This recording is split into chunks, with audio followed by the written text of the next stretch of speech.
നമ്മുടെയെല്ലാം ജീവിതത്തിലെ ഏറ്റവും വലിയ ആഗ്രഹങ്ങളിലൊന്നാണ് സാമ്പത്തികമായ അഭിവൃദ്ധി. കടബാധ്യതകളില്ലാത്ത, ഐശ്വര്യപൂർണമായൊരു ജീവിതം ആഗ്രഹിക്കാത്തവരായി ആരും തന്നെയില്ല. പലപ്പോഴും കഠിനാധ്വാനം ചെയ്തിട്ടും പ്രതീക്ഷിച്ച ഫലം ലഭിക്കാതെ വരുമ്പോൾ നാം നിരാശരാകാറുണ്ട്. എന്നാൽ പരിശുദ്ധ ഇസ്ലാം നമുക്ക് കൃത്യമായ വഴികാട്ടലുകൾ നൽകുന്നുണ്ട്. അത്തരത്തിൽ ജീവിതത്തിൽ സമ്പത്ത് കുതിച്ചുയരാൻ സഹായിക്കുന്ന ഒരു പുണ്യകർമ്മത്തെക്കുറിച്ചാണ് എനിക്കിന്ന് നിങ്ങളോട് സംസാരിക്കാനുള്ളത്.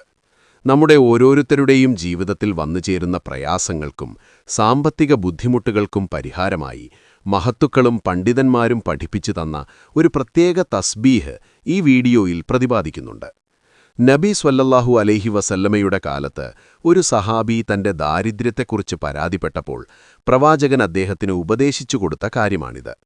സമ്പത്ത് വർദ്ധിക്കാനായി നാം പതിവാക്കേണ്ട ആ ദിക്ർ ഇതാണ്: സുബ്ഹാനല്ലാഹി വബിഹംദിഹി സുബ്ഹാനല്ലാഹിൽ അലീം അസ്തഗ്ഫിറുല്ലാഹ്.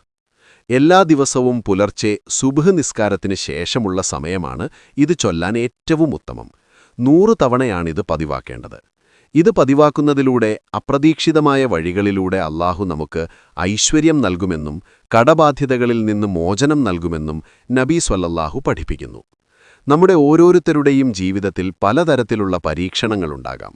ചിലർക്ക് ജോലിയിൽ തടസ്സങ്ങൾ, ചിലർക്ക് ബിസിനസ്സിൽ നഷ്ടം, മറ്റു ചിലർക്ക് നിത്യജീവിതത്തിനുള്ള വരുമാനം പോലും കണ്ടെത്താൻ പ്രയാസം. ഇത്തരം സന്ദർഭങ്ങളിൽ അല്ലാഹുവിലേക്ക് മടങ്ങുകയും അവനെ സ്തുതിക്കുകയും ചെയ്യുക എന്നതാണ് ഏറ്റവും വലിയ പരിഹാരം.